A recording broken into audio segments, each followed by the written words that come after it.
ना मुलगी सांभाळणार ना मुलगा सांभाळणार. बायकोला जास्त जीव लावा, म्हातारपणी ती सांभाळणार. माझी बायको माझा अभिमान. ठीक है समझ गया. पप्पा या कवितेचे कवी तुम्ही आहेत का काय? नाही रे, मी नाही. तुझ्या आईने जबरदस्ती लिहून घेतलं.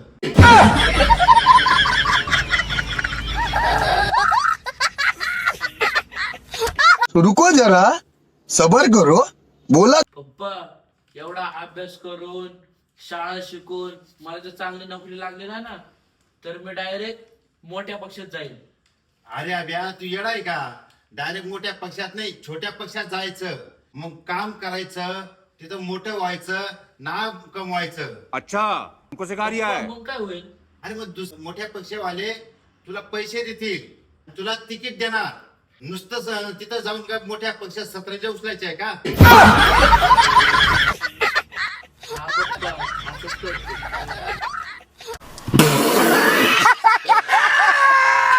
आमची कंपनी तुम्हाला लोन देईल. हा मी ते जरा कामानिमित्त बाहेर आलोय, ते घरी नेऊन द्या.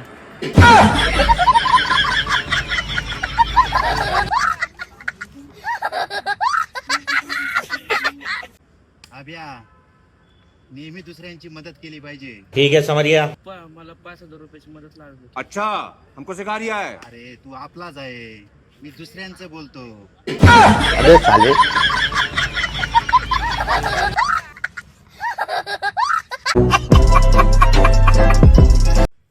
अगं एक ग्लास पाणी आण ना.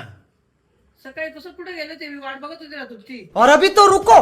अगं माझा मित्र आयसीयू मध्ये आहे, तिथे गेलो तो. अच्छा हमको सिखा रिया है. तुम्ही चांगले शिकले असते तर तुम्ही पण आयसीयू मध्ये गेले असते.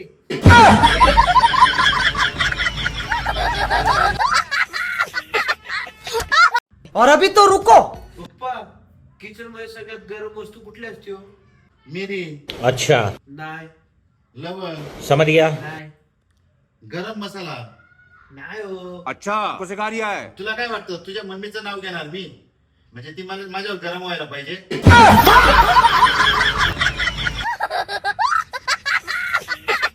अभ्या, चुकून 20 रुपये तुझ्या अकाउंटला आले, ते माझ्या मित्राला पाठवायचे होते.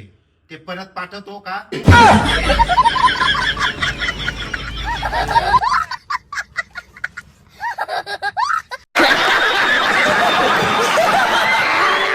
और अभी तो रुको. अरे अभ्या, दिवसभर तू मोबाईल पाहतो, अभ्यास कर. त्या रम्याची पोरगी बघ, तिचा 1 नंबर आला. ठीक है समझ गया. हा पप्पा तिलाच बघत होतो, तिने इंस्टाग्राम वर नवीन फोटो टाकलाय.